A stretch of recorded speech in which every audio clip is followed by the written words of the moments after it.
Today's episode is brought to you by me for actually showing up to an episode for once. It's high noon.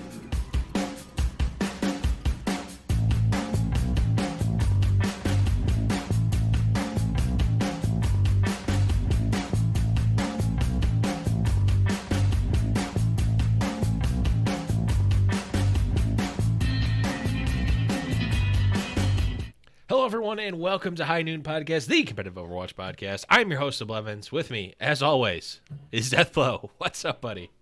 What's going on, man? Yeah, I am the one that's always here now. It's like it was prophetic wording it that way when we wrote the original intro for the show. It was prophetic that you were gonna miss the 2018 to 19 holiday season. It's true. I definitely didn't copy that intro from one of my favorite podcasts and use it for 3 years. That was a completely original thought by me, for sure. Definitely. Well, that's Sounds good. A lot like me. Yeah. How's it going, man? How was your holidays? Oh, it was great. It was great up until New Year's Day, which was hell. Because I basically do all of my I'll call it festivities in small bursts. I do nothing in moderation. It's min-maxing to the max. Yes. Not to the min. Yeah. I either do 0 or 100, and New Year's Eve was it was 100. I identify with that attitude, although maybe not when it comes to drinking, but nonetheless, I can appreciate that. But yeah, it sounded like something bad went on for you over the holidays. No, it was just your terrible decision making, though, right? Everything's good. Okay, Everything is great except for my car, which was a whole. It's not an interesting story, so I'm not going to tell. No, I don't even know this one. So yeah, it's so boring. He didn't even tell me off the air. It's not interesting. It's just my car needed to get inspected, and it took a lot more effort than it should have. But now it's inspected. Yeah, see, exactly. Let's get into some interesting stuff. And speaking of interesting stuff, we have got Blackwatch Report is up and ready always. Blackwatch Report is it's a constant in the world. You can always count on Blackwatch Report. And Blackwatch Report is extra busy this week because they have got an interview with none other than Boopasaurus and Ham Tornado, your favorite commentators from the contenders in Tier 2 and Tier 3 scene. They're going to be interviewing them tomorrow, which is today in podcast world. Past, future, Tuesday. Past, future, present podcast land. Yes. It's more like just... No, it's still confusing. It's Tuesday the 8th is what the day is of 2019. They're going to be doing that. And they're also going to be interviewing Made, who's a coach for Second Wind, on Wednesday. So good stuff. Coming from the February 9th, just to clarify there. No, January 9th, not February 9th. January, yeah, January 9th. Just to clarify, I'm going to get information. February 9th of wrong. 2018 is what you're talking about. Yeah.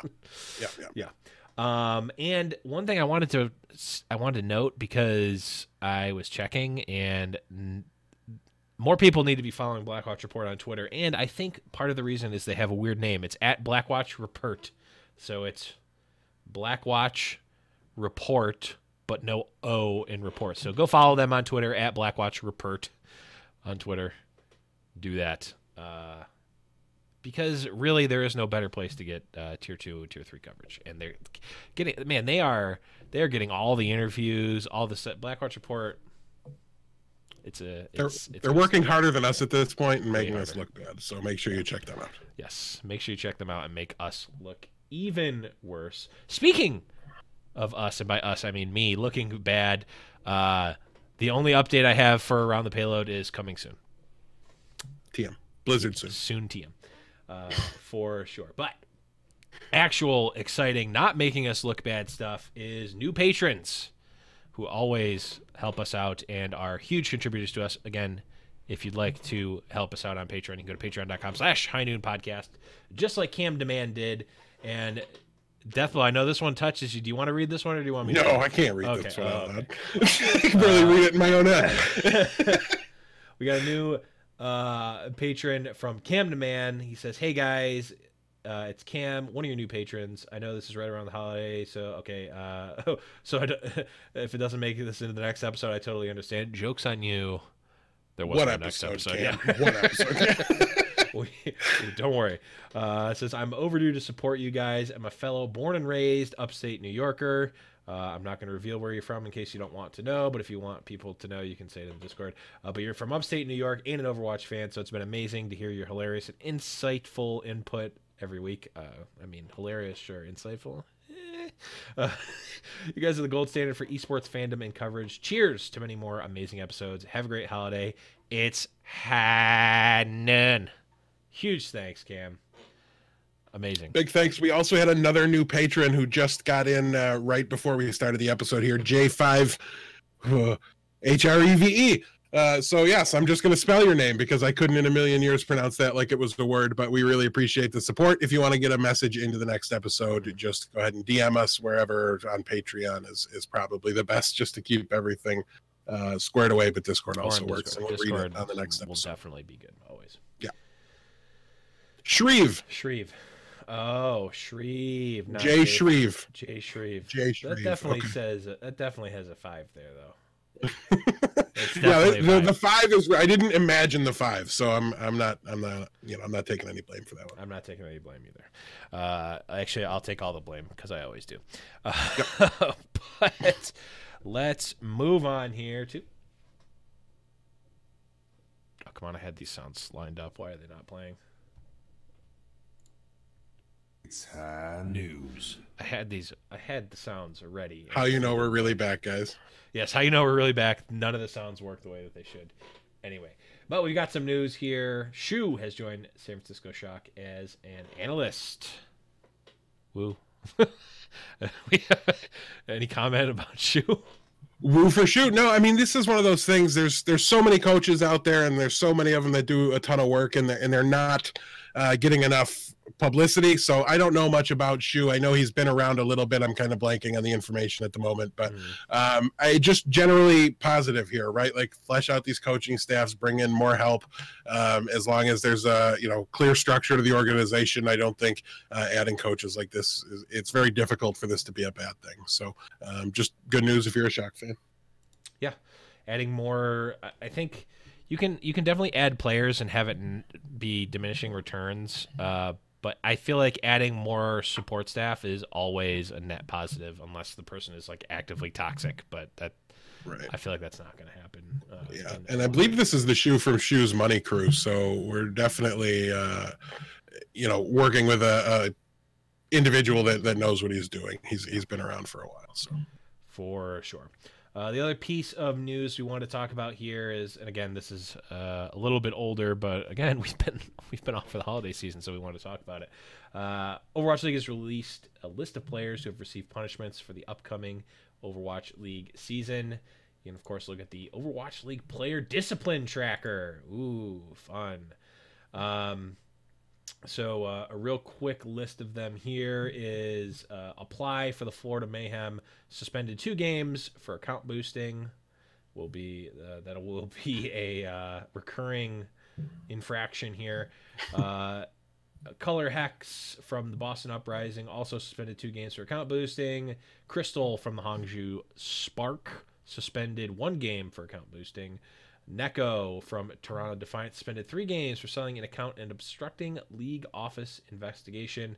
Note an earlier version of this post mischaracterized the specific infraction. Okay, so they apparently said something else that wasn't true. We've got Ripa from the LA Gladiators suspended 5 games for throwing matches and toxicity. I'm wondering if was this in any sort of official capacity, or was this just like on stream, or I don't know? Presumably on stream, but no, we're not getting specifics about the actual incidents or anything like that. It makes sense, right? You don't want to highlight the behavior and put those clips out there or anything like that. So, right. Yeah, so we don't have any specifics about the infractions, but yeah, they apparently did an investigation and found enough. Right. We've got Rise from Guangzhou charged, fined $1,000 for account sharing. And Violet from the San Francisco Shock suspended 2 games for account boosting. So the Blizzard is taking a relatively hard stance on account sharing, account boosting, toxicity in games, both online and in real life. And yeah, I mean, at a macro level, without going into any of the specifics of this, so what do you think about this list? What do you think about the suspensions? What are your thoughts on this, Death? We've both been pretty adamant about wanting there not to be punishment for activities before they join up. I think it discourages people from wanting to join up, especially Korean talent who maybe participated in this, and the way it's thought of over there is so differently that having a suspension like this could be seriously damning to a long-term esports career. So I think there's a chance you might have, players that want to go towards other games, things like that. But I mean, at least they're not bigger numbers on the number of games, right? We've kind of got the stance of not being super upset about the boosting and account sharing stuff. Kind of unapologetically too, to be perfectly honest about it. It's just not anything that really resonates with me as like requiring a major infraction. The league office disagrees. It seems they're trying to split the difference a little bit, and I think that's a pretty good compromise. Acknowledge it as something that's wrong and discourage players from participating in it. And if that costs them a spot in the Overwatch League, that's their loss, I suppose. And that's a pretty decent way to look at it. So I'm pretty indifferent about these. Like I said, I'm glad we're not looking at another Sato-sized suspension. And granted, his incident was a different case. It was a special case, but so I don't think there's any double standards at play here, anything like that. But yeah, I don't know. I'm pretty indifferent about it. There's some decent names here. Crystal is a big one. Color Hex, when you look at what Boston is doing, and the short number of the shortened season, the smaller number of games that they're going to be playing. These have an even bigger toll. 2 games this year is 4 games last, 3.5 games last year. It's longer because of the shortened season, the fewer number of games. So it will have a bigger impact.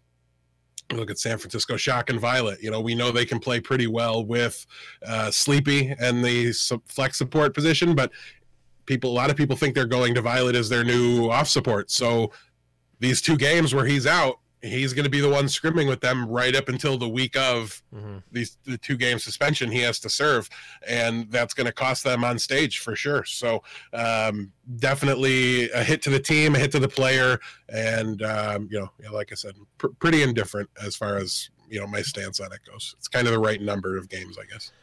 Yeah, I agree. It seems like it's a compromise between us being on one end of I legitimately don't understand why it's a big deal. People have said it, and I believe that you believe is what I'll. I believe that you believe it's a big thing is what I'll boil it down to, and I understand that, but it just doesn't. It's just not something that I fully understand in terms of the actual impact of it. But yeah, as TMP pointed out in chat too, Neko for the Toronto Defiant, they only have 1 flex support player on their roster. 3 games is huge, especially for a new team.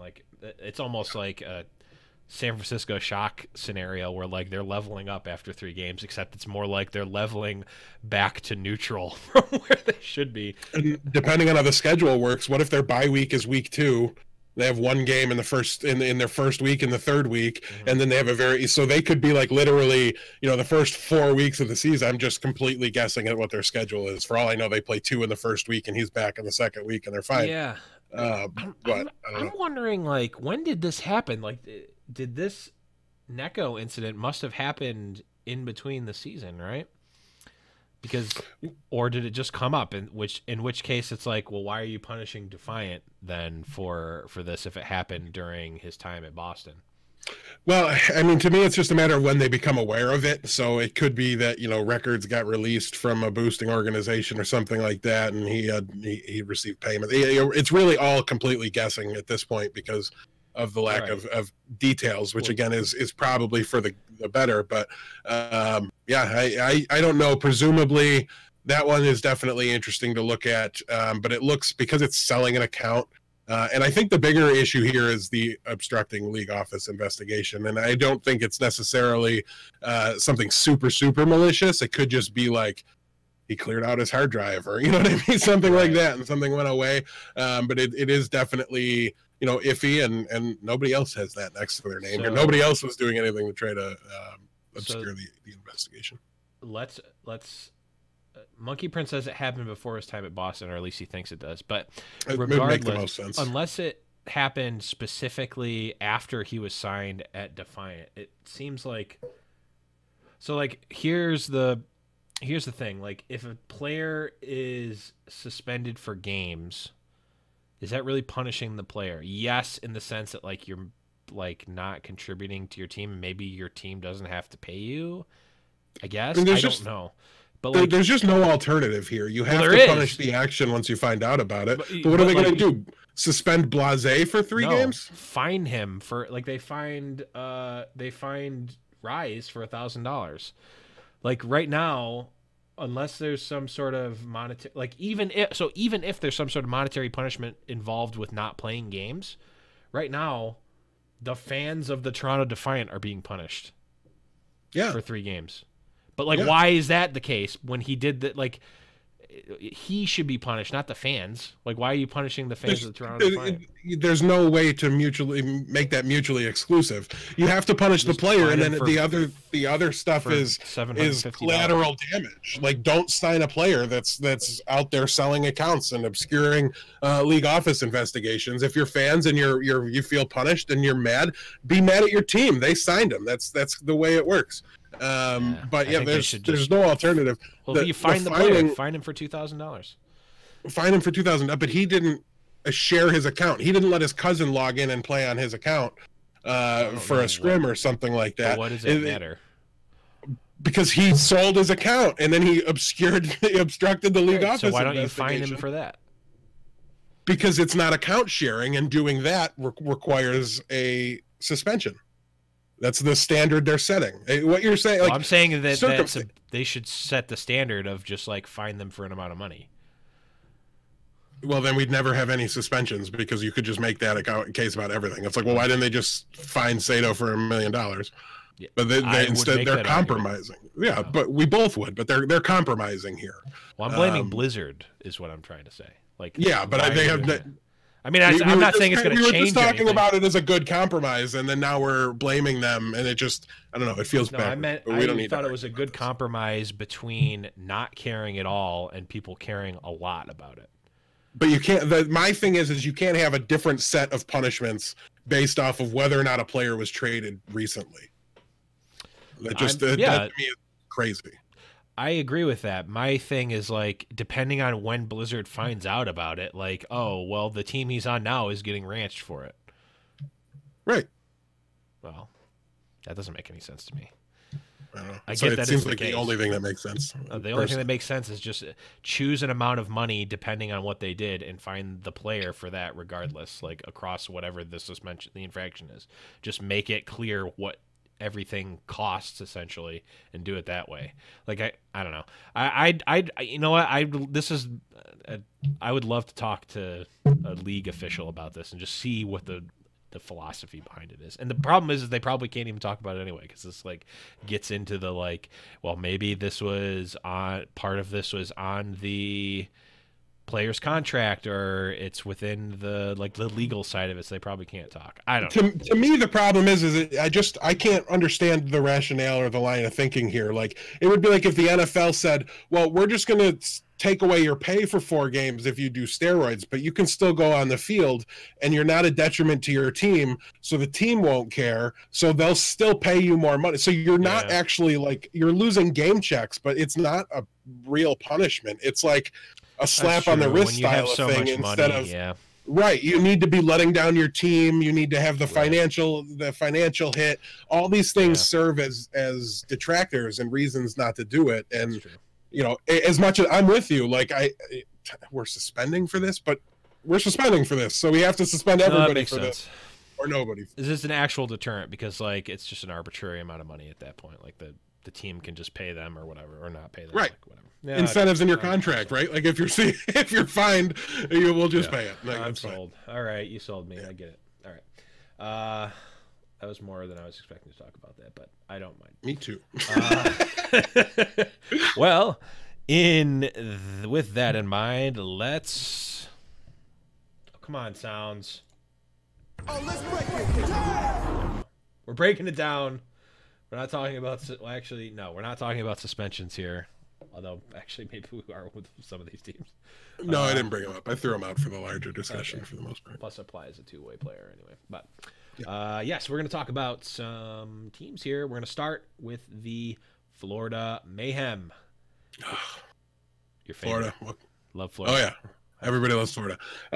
So, yeah, in Season 1, this team was best known for beating the Shanghai Dragons. So, needless to say, it was not an ideal start or an ideal inaugural season for Florida.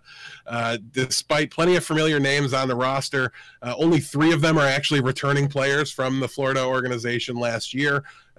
So, let's take a look at the roster. We've got Tavik, Saya player, SNT, Zephyr, Hagopwen, Apply, Chris, BQB, and Swan. So let's start out with the tank line. It's, to me, where the biggest positional battle is likely to play out.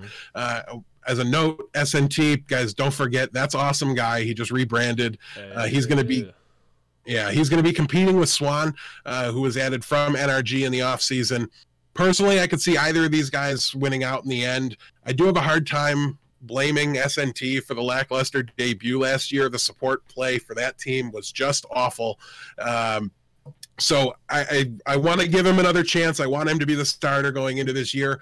But honestly, he was lackluster. There was not great tank play coming from this team. There were other position groups that were able to stand out, mostly Saya player on DPS, but a little bit Mr. Logix as well. So there was room for success, and the tank line didn't find it here for Florida. So I think that leaves an opportunity here and an opening for Swan. So we'll see if he's able to capitalize and earn either some playing time or just the entire job. I think he might be able to take it over. So I love that they were able to recognize, that maybe their tank isn't set up. They brought in another potential prospect here, somebody that might be able to handle the reins. So I really think that was a smart forward-thinking move by Florida. Probably the last one of the offseason, unfortunately. But that brings us to off-tank, which might be rough because they bring in Zephyr from Seoul, where he was a little bit disappointing and inconsistent at times to my eye, though the whole team was. So, again, with tanks, it's very difficult to know. They tend to go as the team goes.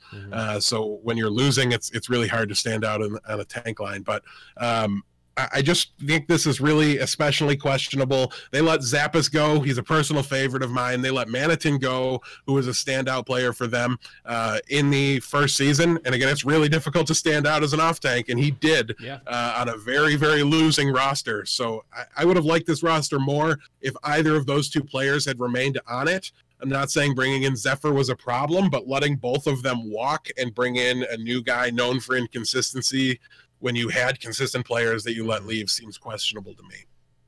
Looking at the supports, completely reworked now with Chris and Hagopwen.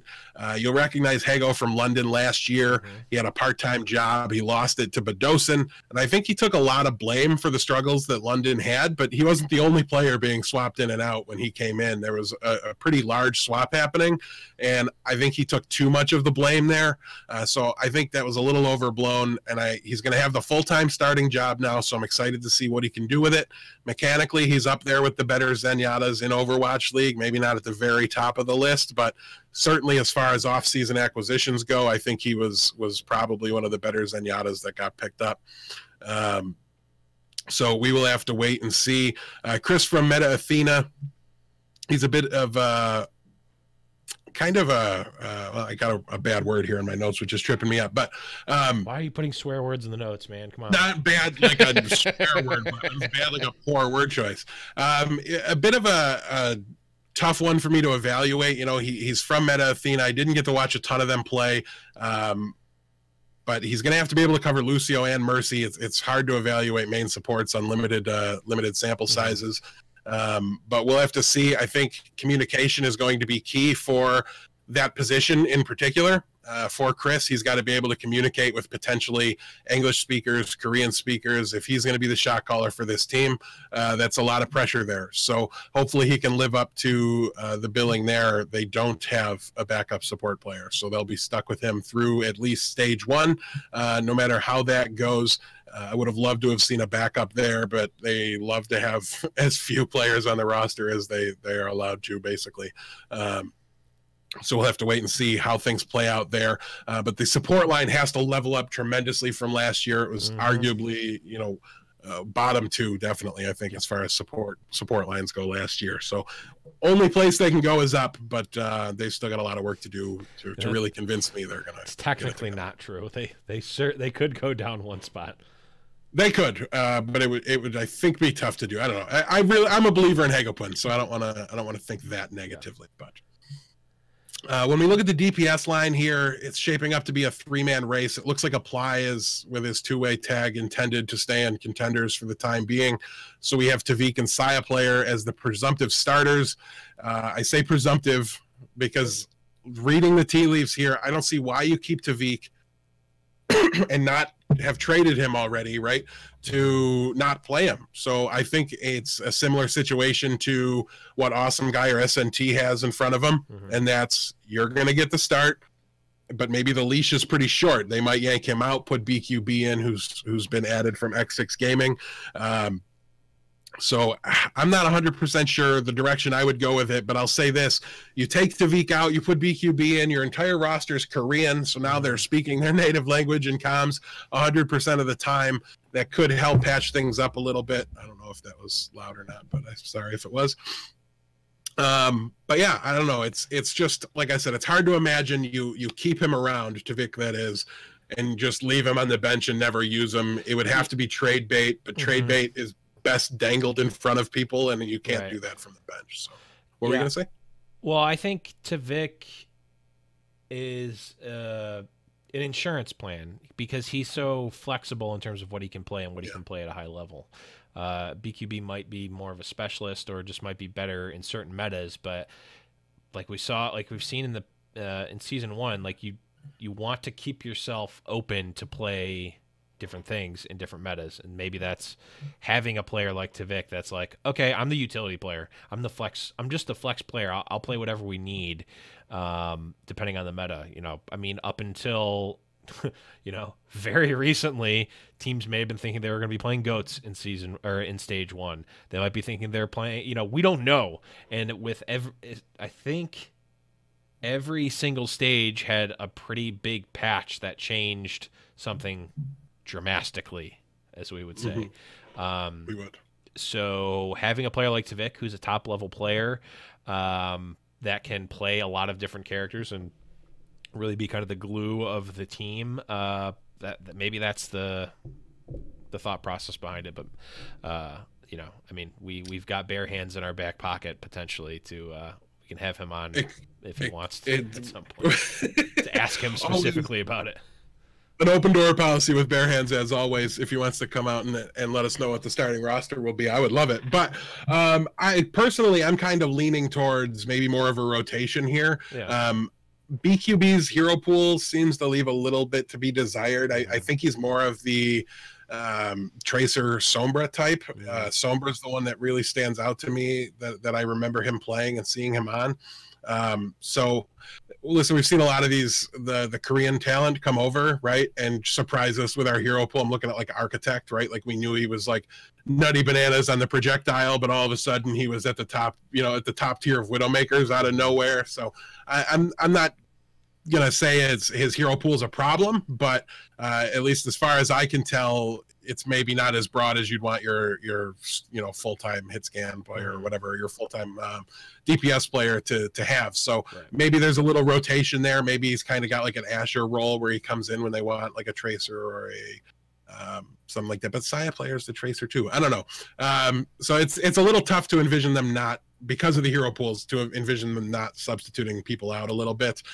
Also notably, they substituted with Logix last season. So we know they do have a little bit of a tendency to want to do that as well. So that's kind of where I'm leaning with the DPS. But Blevins, you want to talk to us about maps? Sure do. And as you could imagine, not the greatest win percentage across these, considering their okay, but what's the best map that they've? What's their good map, Blevins?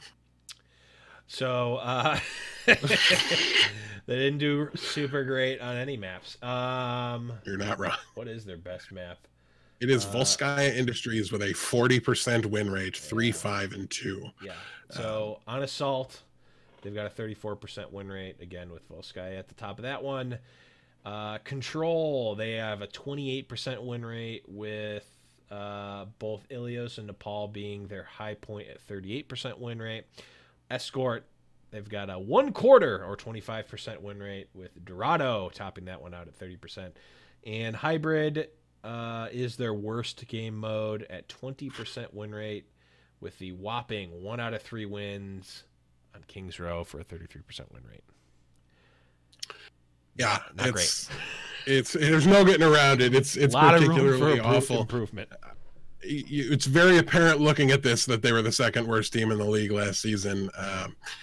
You hit the nail on the head. Not a single map over 50%. Not a single game mode over 35%, which is just kind of mind blowing. Fortunately for Florida. Fortunately for Florida, the roster is mostly reset, so we can kind of throw these out. Unfortunately for Florida, I'm going to predict a repeated disappointing performance in Season 2. I think we're headed more in the right direction here. We're improving the support play. Like we said, it's hard to get worse. So even if rankings-wise they end up at the bottom of the league, right, the play here is going to be better. So we got our buddy Bare Hands, like you said, in the in the house now. I think that's likely their best offseason acquisition. Hopefully he has room to really kind of help things out and get the roster headed in the right direction. It's just really, listen, the moves they made to their roster seem a little bit reactionary to me, with the exception of bringing in Swan, the kind of the second main tank. That was the one thing they did that seemed forward thinking to me, and like they were identifying a problem and had a plan. Everything else was like, we need an off tank, so let's just get a new one, and then they just went and found something. You know what I mean? And it's did they evaluate what they had in house? There's conversations about how much were those guys even participating in tryouts, and it's a no-brainer. You should want to keep your players around if they're the best option you have, and to not try them just feels weird. So I don't know. I want to see them continue to overhaul things, continue to make changes. Just be active when they're able to, get rid of players that are underperforming, bring in new players that they can try out, bring in depth. Stop having 8 people on your roster. You're not New York. You don't have everything figured out. You know what I mean? You don't know who's going to be filling all these roster spots. So how do you not have options and players you can go to? It seems crazy to me. One two-way player for a team that probably could have made better use of their two-way designations than almost anybody else. Stop phoning it in, get serious. You paid a lot of money for this team. But yeah, last season they were 7-33. I'm going to predict less wins and less losses, Blevins. They're going to go 6-22 this season. So that means, man, who are they winning against in this?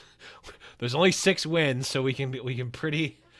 Well, they're not going to be, like I said, the placing is going to be very similar. They're going to be at the bottom of the list, but they're going to be a better team, so they're going to be able to steal games from teams. I don't think they're going to be a team you can sleep on. Year? They won against Shanghai 4 times. Shanghai. There's 3 more wins. Dallas, maybe? They might have stolen one off Dallas. They didn't beat. Maybe the shock early. Boston was real bad at the start. Sure. Last stage, too, they probably could have taken Boston if they caught them early in that stage. I don't think they ever beat Houston, right? No. Philly? No. Oh, did they? Did they? I think they might have beaten Philly, because I think that Philly beat NYXL and lost to Mayhem in the same stage. I can't remember. Maybe I'm making that up. Decloak and Warbird says Valiant, which I'm also willing to believe. Oh, they didn't beat London. They looked good against London in the stage 1, but they didn't beat them. They looked passable against London in stage 1. Stage 1, they beat the Dragons. Okay, yep, that's. They lost to San Francisco. That was their only win in stage 1. If we go to stage 2, let's see here. They beat Dallas 3-2. Okay, so we got that one. Stage 2, Valiant is what Warbird's guess is here. Well, it's not that. Stage 2, they beat Valiant in week 4 as well. There we go. That's, I think, That is exactly Yeah, what I'll let you know if I find any other ones. It's not. I was just curious. It's not that Dallas twice. They beat Dallas twice. Okay, so I mean, the long and short of it is that Florida has definitely leveled up from last season. Whether or not they've leveled up in terms of overall ranking, yet to be seen, obviously. But they definitely look better than they did last season, and they definitely made moves, which is a good sign for the organization. They made both player moves and organizational moves, which is a good sign if you're a Mayhem fan. So overall, I think they are they're a team that they're an exciting team to watch, at least at the beginning, because there's a lot of change. They're in a similar boat as Shanghai with their basically a new team. They've added a lot of support staff. They still have some.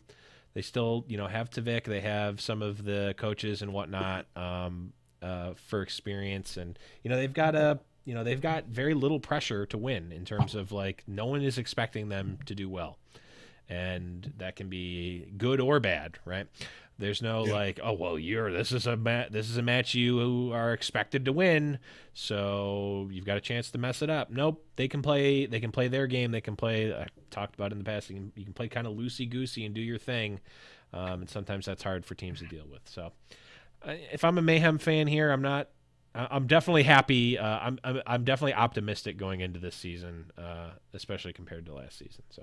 Yeah, things are turning around, but probably not turned around already. So, but we'll have to wait and see. That's the fun here. There was plenty of surprises last year, and there's more than enough change. You can't rule them out completely, but I'm not betting them.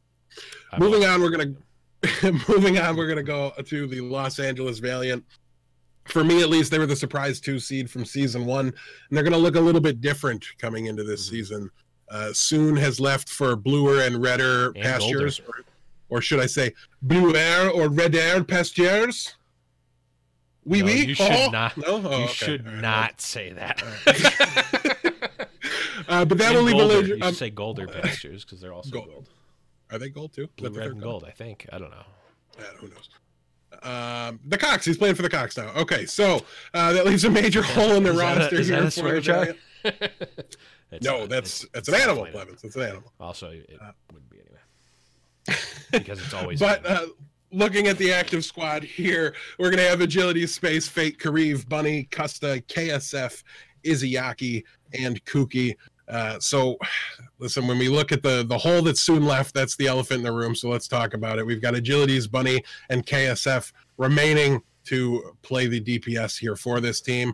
Bunny did get some stage time last year after they traded with Soul to acquire him, but Soon was definitely the clear-cut starter, so I think it's safe to call this a downgrade. If they thought Bunny was the better player, gave them a better chance to win, he would have been worked in and played and figured out. So I think it's safe to assume there's a little bit of a decline there.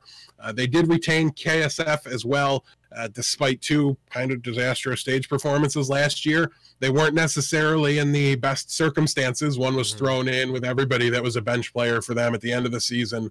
But the other one, it was against Houston, and it was in the middle of everything, and that was every reason to think they were, trying to use him and bring him in, and he just got dumpstered. Basically, there's no way around it. It was kind of brutal. So I'm not buying in on him until I see some of that success on the stage.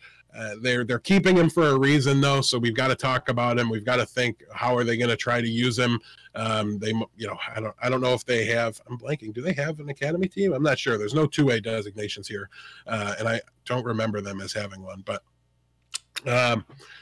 not ringing any bells to me. I don't ever remember Valiant Academy. They might have one of those teams that's called something else. It could be. Yeah, I don't know. I'm blanking. We should watch more contenders. But anyways, I'm sure someone will chime in. Yeah, I'm half asking chat when when I ask it. But so I just don't view KSF as a major contributor or a major player.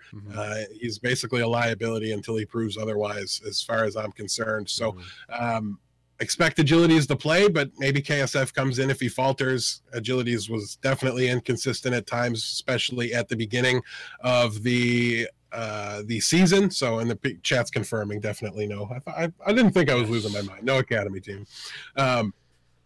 But yeah, so listen, it's going to be interesting to see, but that's what this team needs to do, right? I can't see them repeating as the 2 seed, but they don't have to.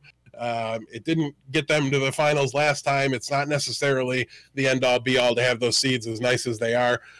They just got to remain a playoff team, and when you look at their tank line, they've got Fate and Space. Everything else seems very decided when you look at it. Fate and Space, they're an elite tank line. I think there's every reason to expect them to continue to be.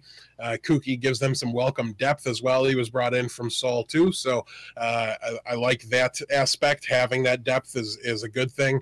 Then Izzyaki was added for support, but he's probably not going to start over Kareev. The only way that happens, in my opinion, is if Kareev is part of the DPS rotation that replaces Soon, because he's definitely got some in the past DPS experience, and they actually tried it a little bit in season 1 as well, though it was short-lived. So probably not something they're going to go back to, but can't rule it out either. So, Blevins, what do the maps look like here for the Valiant? The maps look significantly better for Valiant than they did for the Mayhem here. They've got a 64% win rate on Control. Notably, Nepal and Ilios topping off their charts at 69% win rate. No Me Marino. Escort, they've got a 60% win rate with Dorado at 64% being at the top of their list there. Hybrid, bordering right around a 56% win rate. Numbani actually topping that one out. Numbani is actually their most won map at 75% win rate on Numbani. And then Assault is just a hair over a coin flip for them, with Temple of 51%, with Temple of Anubis being the top billing at 59% for them. Yeah, honestly, it's kind of surprising and not at all surprising to me to look at these map numbers for the number 2 seed, because you would expect a consistency like this for the number 2 seed, right? No bad maps. I mean, they've got a couple below 50%, but very, very few. All the game modes are above 50%. But they don't dominate anywhere, Blevins. Like, they don't have a home. They're a team without is as close as it gets, but yeah, nothing over 80%. You look at teams considerably farther down the standings, like Houston, for example. They had maps they absolutely dominated. You would expect something like that from a 2 seed, where they would have maps that they just didn't lose, and that wasn't necessarily the case. But nonetheless, it's great to have no weaknesses, right? To every map, no matter where it ends up, controls your best game mode. That's something that every team should strive for. As long as King of the Hill remains the tiebreak map, it's the most important game mode. That's where they focused. To me, that's a large part of the reason why they found the success they did last year. So good on them. Consistency here is definitely a virtue, not a curse. But I would like to see them develop a strong map and really have somewhere they can call home. But you know what's really interesting about that, and I'm just connecting these dots now looking at these numbers. Valiant comes from Immortals, right? And Immortals was notorious for being either on top of the world and then they'd go down, and then they'd be on top again and then they go down, and up and down. But that makes sense here, right?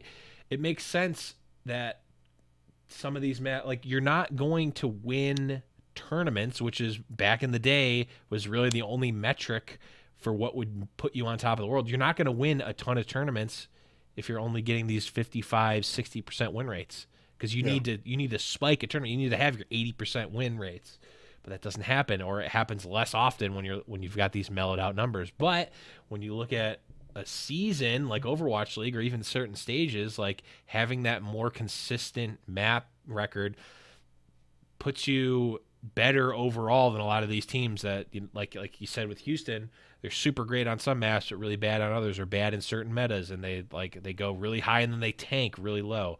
But Valiant is just, we're winning a good amount of games every stage no matter what, puts them at the number 2 seed overall.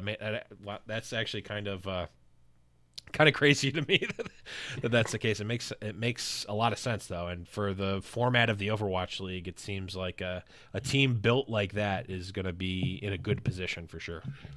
Well, the only counter argument I have to that is that I have one other possible solution for why they would be on top of the world and then be at the bottom of the world, and that was that grim reality on no, it was because Envious would go to Korea, then Envious would come back from Korea, and then they would go to Korea. They were only ever on top of the world in the time that Envious was gone, and it flipped between them and Renegades. Basically, was the old NA battle, if you remember. Rogue. No, Rogue was also gone for a while. Well, they went once, but anyway, I just don't think Renegades was ever at the top. They were in the mix. They were in the mix. But we don't got to go too far down nostalgia lane.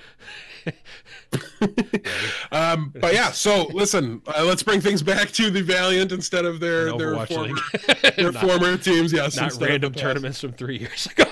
We'll do that in the after show or something like that. But last season they were 27-13. Mm-hmm. I am going to predict a drop off here. I see strict downgrades, right? But not maybe they're not going to fall off a cliff or anything like that. Still a playoff team. I'm saying middle of the pack, upper middle of the pack, maybe. Probably outside whatever the elite group is, or not that there really was much of that last year, but presumably we'll get back to solid tiers at some point. I'll predict them at 16-12 for this season. That will wrap up the LA Gladiators conversation here, and we'll just move. LA Valiant conversation. Yes, Valiant conversation, and we will move right along into the Los Angeles Gladiators. So this is the one team, Blevins, I'm having the most trouble by far ranking for this upcoming season. Yeah, they seem like a feast or famine type of team, at least in terms of where people are rating them. Some people are really bullish, and some people are just not. Yeah, I've seen them ranked as high as 2, and I've seen them ranked as low as out of the playoffs. So it's going to be interesting to see where they end up.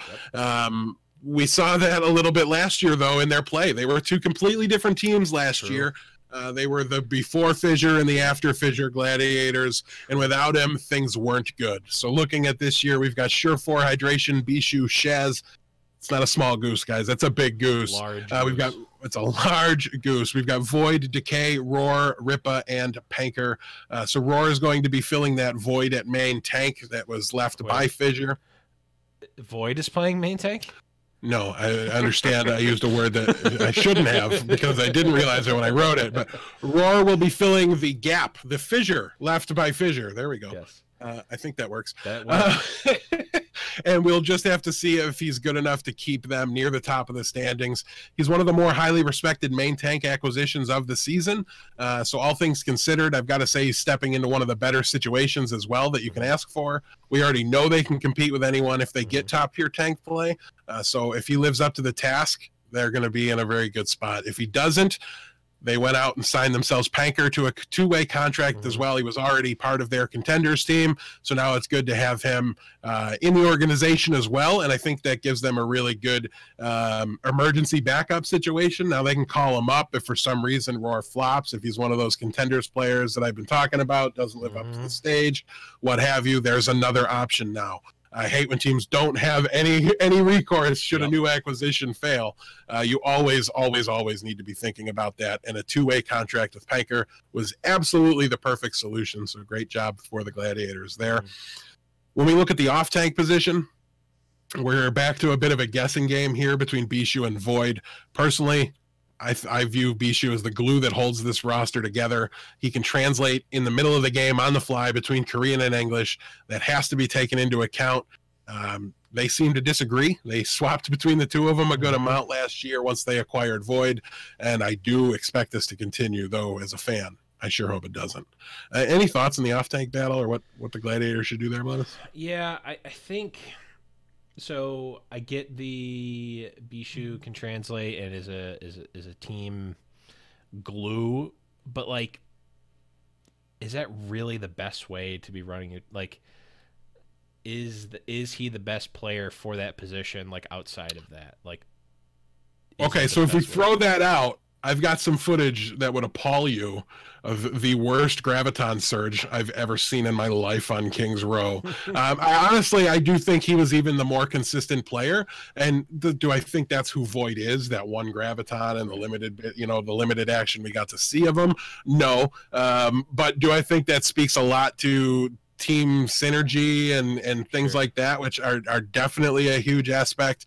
To me, it makes a big difference. And We saw that, I think, at times last season. Now, the Gladiators didn't fall apart with Void. He's not mechanically inept. It's not a Clockwork situation. I hate to keep burying the poor guy, but that's just going to, until there's another example of it, it's just going to be the example of a player that mechanically wasn't on the level and got brought up anyways. So at least the other ones did it on the bench, I guess.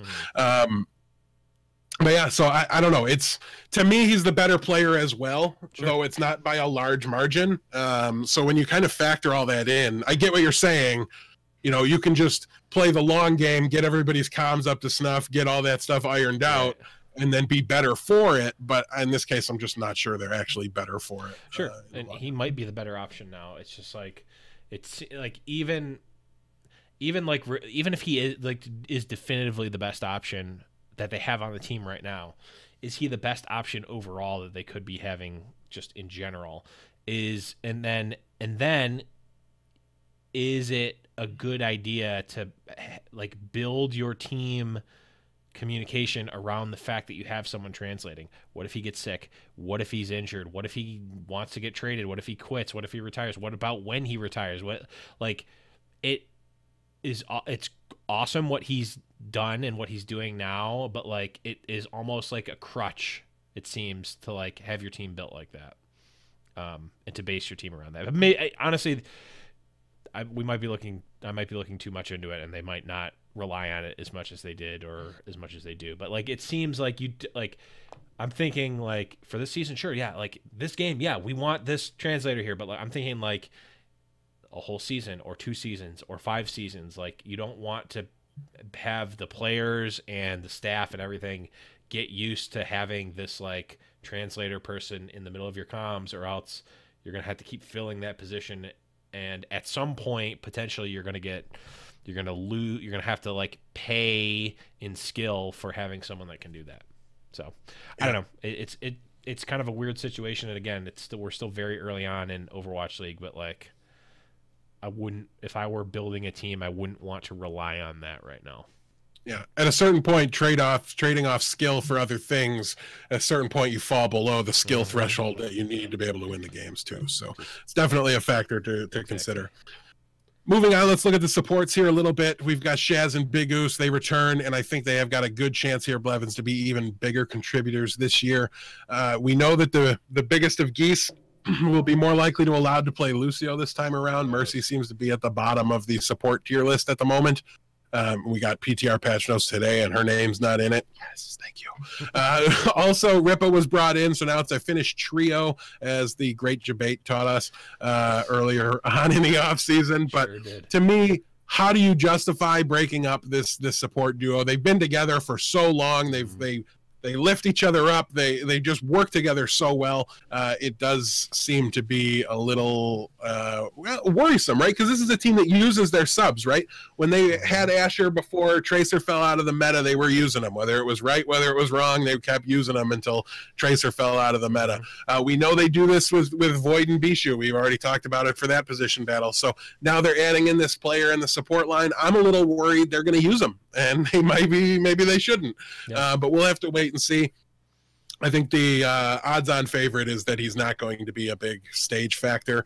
But Big Goose also was not the best Mercy player in the world. Right. So maybe they bring Ripa in, have him really work on his Mercy, get him up to snuff, and then if a patch changes, brings her in, or if a map wants you to run Pharah Mercy, something like that, you make the switch. That kind of thing could be potentially very good.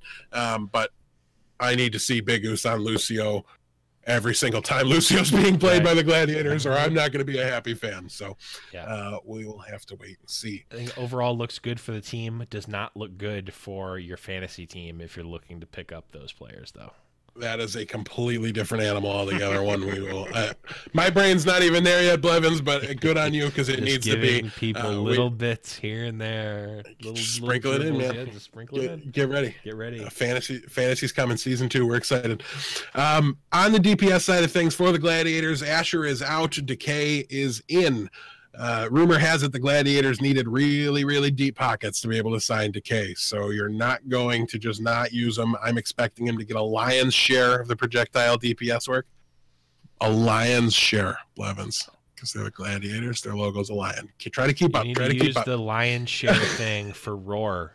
You need to use the lion share. Both good. Both good. You need to get. He has almost no choice but to get the lion's share of the work on the tank line. But yeah, so that might come as a surprise to hear that hydration may not be in, especially if you're a hydration fan. I loved hydration last season. I wanted them to just use him all the time with Cheerfor. That's the conclusion they came to as well, which was great and a big part of their success.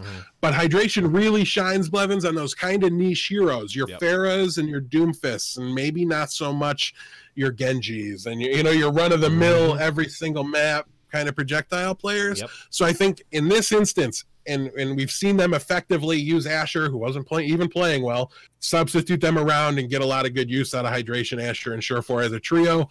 Hopefully they continue that success. They use hydration to, like I said, excel at the very niche heroes, the things he already does very well. Just be the best player, the Doomfist player in the world. So if we need it, when we bring it in, it's better than everybody else's. And that is, I think, going to be a good spot for him. I think his Pharah is right there as well, probably the best in the world. I don't know of anybody I'd rather put in if I needed a Pharah on the spot. I know there's plenty of other very good ones out there, but none I would play over hydration. I'm not forgetting anybody when I say that. So yeah, so I'm thinking that we're going to see a lot of work here for Decay. He'll probably be the quote unquote starter, but there will be a good amount of rotating going on. You're not just going to not see hydration anymore. He didn't perform poor enough to just lose all stage time. So Blevins, talk to us about map numbers here. Yes. A little bit.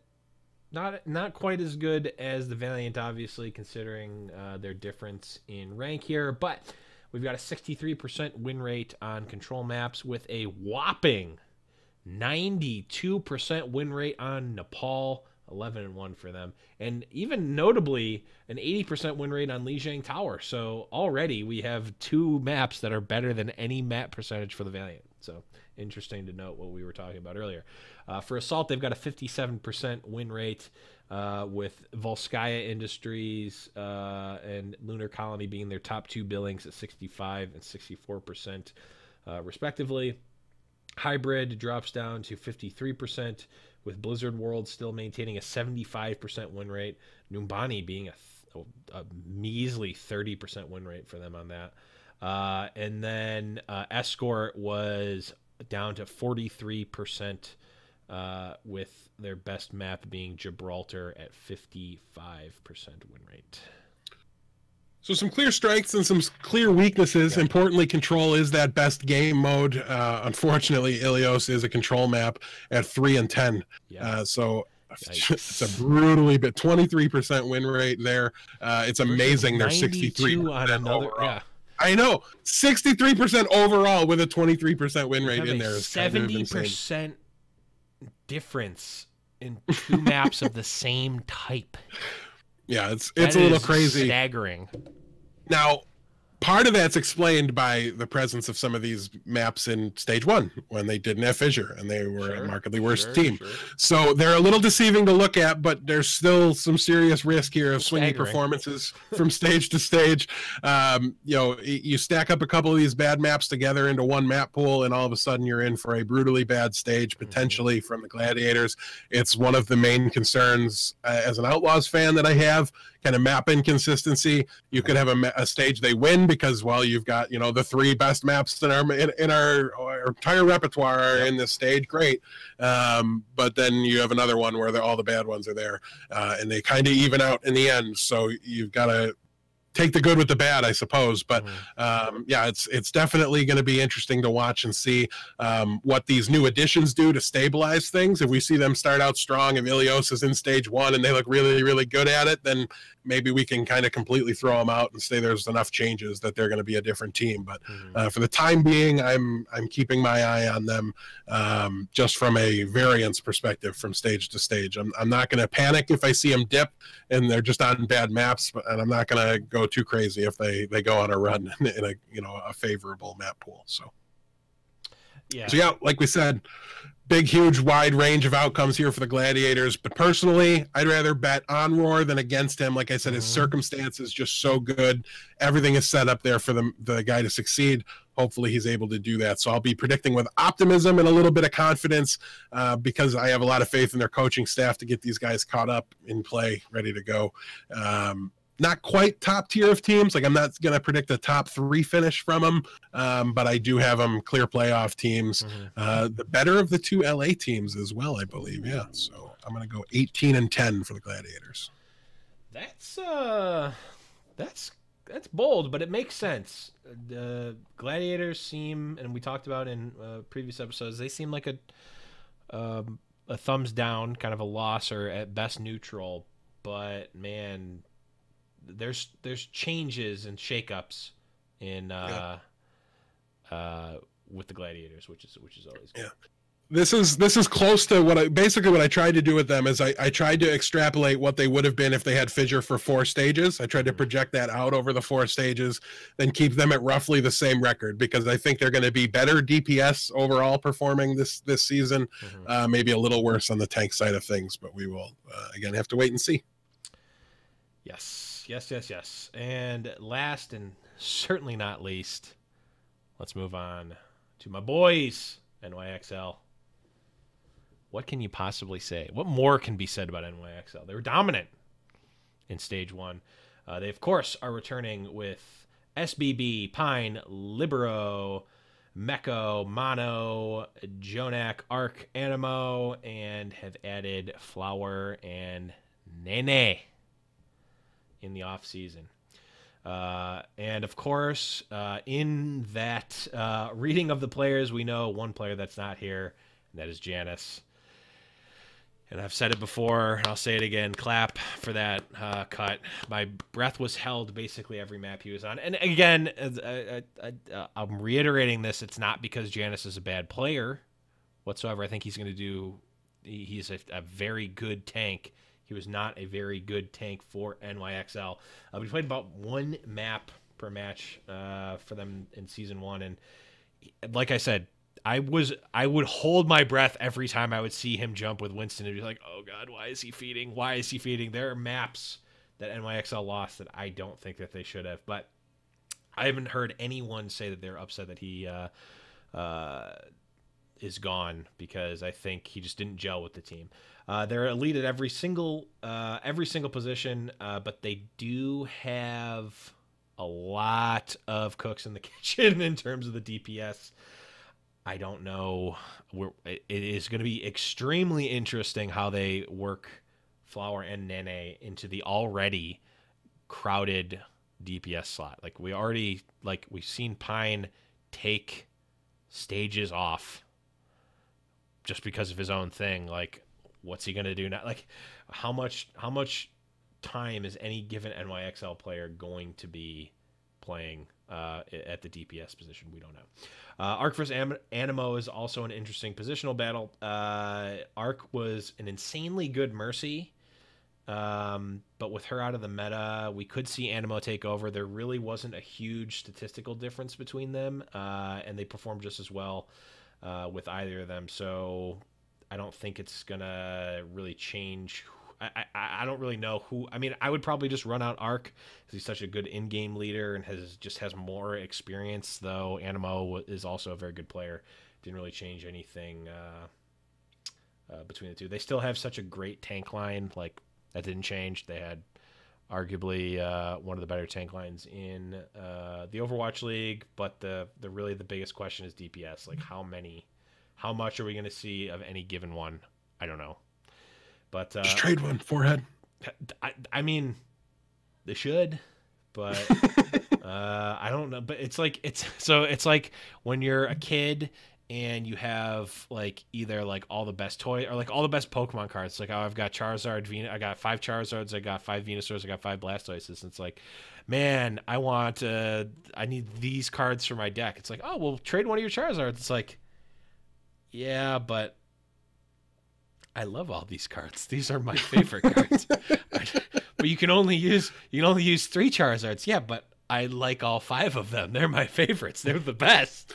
It's like, yeah. Well, in that analogy, Blevins, the kid that keeps the cards wins in the long run. So is that what you're saying? You want NYXL to hold them all? I want them to play them all. Just play 8 players. Play 4 DPS, 2 tanks. I want him to play them all, but only if it works. That is exactly what I mean. Right. It's an interesting. It's going to be a fun high wire act to watch them balance on. You know, it's going to be a lot of fun to maybe just enough rope to, or just enough rope to. That's a bad saying that I'm not going to say. But yeah, just enough room to hurt yourself. I think that'll tell people what I was going to say. But yes. It's potentially a problem, but at the end of the day, the talent might just be great enough to win out here in the end. Right. And whether they trade him or not, I think we're basically looking at the same team, but just, I don't know. It worries me more at the end, right? Because the question we have about NYXL can't be answered in the regular season. Well, we should definitely get our answer because we're looking at a playoff team, but it's what are they going to do in the playoffs? Right. And that's really where it makes me, are you going to spread yourselves too thin strategy-wise? Are you going to come in underprepared with an underdeveloped team strategy because you're too busy developing, your game plans for when you've got your 82 different DPS combinations in the game? That's when things to me are going to get really interesting. So last season they were 34-6, Blevins. That's quite a good record over 28 games. Where do you put them? I think, and we talked about this beforehand, I think a 22-6 record is right in between, is like right in the middle of the extremes for what we think is possible for them. So what were you saying? We could see that, like, they could come out, they could pop off, like they traded arguably the worst fit for their team and added 2 extreme star DPS players. So nothing but up. And like we were talking about it in the pre-show as well, like, we can't base these predictions on them making poor management decisions, right? Like we can't assume they're going to do that. So if they can figure out the best way to manage this roster, is it possible that we see them only get, like we see them have an undefeated stage? Yeah, I think they have the roster to do that. We could see an undefeated stage. They could have, 3 losses in the season. They also could have as high as, like, I don't know, 10 losses. That would put them at 18-10. That I think is probably about as low as I would reasonably put them, taking the homer hat off. I even with the homer hat off, I don't think I put them at more than 10 losses unless something catastrophic happens. And just with that roster, I 100% agree with it, and I'm more leaning on disliking New York because bare hands was my reason to like them, and they're gone, and it's too fun to hate on them as long as you're my co-host here. So, so I have no love for them. I put them in exactly the same ballpark here. Yeah. A catastrophic DPS turnout would mean 10 losses and a playoff berth, regardless of everything else. So if everything went as horribly as it possibly could with their additions, they really screwed them up, then yeah, it's going to be still a very good, if not great, performance from New York. The only question is, how thoroughly do they chew their food come the postseason? Once we get to July, Blevins, do they choke? That's the question. I hope not. I mean, what my optimism glasses, my rose tinted glasses say they have these extra supports. Yeah, you know what? We're gonna see each map perfectly handcrafted to have the perfect DPS line that we want in every map. Libero isn't gonna have to play every single position and be a top tier player at every one. We can refine Libero to only have to play certain things, because guess what? Flower can step in here, and SBB can step in here, and Nene can step in here, and oh, by the way, Pine also in our back pocket just in case. That's what my rose tinted glasses say. But what my more realistic glasses say is Pine's probably not going to play more than like a game a stage. Like, I don't know. Do you think? Yeah. You're going to get less Pine as a result, for sure. That's basically a foregone conclusion as far as I'm concerned.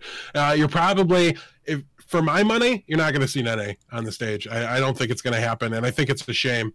But I think SBB is really important to team communications and things like that. So I think if you would want Nene, you would just play SBB. So that to me is the one spot where maybe they can get a little too cute and start to cost themselves some wins. Is Nene playing, and is SBB on the bench, and are they losing? as a result of it. So I still think the best bet here is to just trade Pine or trade Nene somewhere where they're going to be used. I think you can get. No, I don't think that would make sense. Pine wouldn't fit in there because would be the second best Widowmaker on the team. Don't at me. And Nene wouldn't make sense there because they got Dante, and you're going to add in another Korean speaker to confuse comms a little bit, and they could adapt to it. And Nene was on the list of players I wanted. It wouldn't be optimal, right? Nene was on the list of players I wanted, but Dante was at the top of that list because I think the team fit was just better. But yeah, I don't know. It's going to be a fun season here, Blevins. One thing's for sure, you're going to get to be pretty obnoxious, I think, regardless. So that's I good hope for so you. too. But it's a double-edged sword because the second that NYXL starts losing, man, do people pile on. Yeah, the moment the postseason starts, everybody just piles on. Don't get to win as much as NYXL did without people just waiting for that loss, man. People. Yep. I can't even imagine what your Twitter timeline looked like at the end of that. The match in the playoffs. This is a lot of choking gifts, though. Let me tell you. But well-deserved choking gifts. I mean, you're not wrong. But the joke was on them because I was rooting for Philly as well. That's why I have hundreds of Overwatch League jerseys. But that is going to be it for this episode, guys. Thank you for stopping by. Welcome to 2019. And yeah, it's good to be back. Nice new little setup. I got season is coming so soon. It's like 37 days, I think, is what it's like tweeted. Under 2 months away. It's crazy. It's really, really exciting. So get ready, guys. We might have to condense these down and do, basically take out one of these episodes. We got to really look because we took one more week off in the holidays than we planned on. So we kind of got to readdress things. The pace of these might change, but we wanted to keep this one squared away. So yes. The season Overwatch League is coming. Also, winter's coming. And Game of Thrones is coming. So 2019, good year is all I have to say. But that is going to be it for this episode, guys. DB, any last-minute plugs or anything that we should talk about before we go? No, just round of applause to Blevins for coming back so that I don't have to stream, edit, and do all that stuff now. Blevins gets to do it again. Thank you so much, doing my job. Shout-outs to me for doing my job. Oh, yeah. That's going to be it, guys. Thanks, everyone, for watching. Thanks to all the new follows in the chat. If you guys are listening for the first time in podcast world, welcome. Welcome to 2019. Welcome to High Noon Podcast. Make sure to follow us on Twitter at High Noon Podcast. Go to the Twitch as well. We have a nice active chat. We've got all sorts of stuff, all sorts of people in the chat now. Discord is awesome as well. Make sure you go to High Noon Podcast, at High Noon Podcast on Twitter. You can also go to highnoonpodcast.com. Patreon.com/HighNoonPodcast if you want to support us, all that good stuff. Pretty much anywhere you can go, type in High Noon Podcast, and you will find us there. Twitch.tv/HighNoonPodcast as well. Always awesome there. We go live every Monday at 7-ish Eastern Standard Time, and we have a good time there. But that is going to be it, guys, for Deathblow. I'm the Blevins, and remember, it's High Noon. Got his boots, and he put on his hat. Threw the coin away that same day. It's in his past and he's not looking back. He says, finding mine now, God's my way. He's not good, but he sure ain't bad. He'll make amends for the sins that he has. He says, I'll change the world one bullet at a time till I find mine. My prediction for NYXL's record is NYX and O.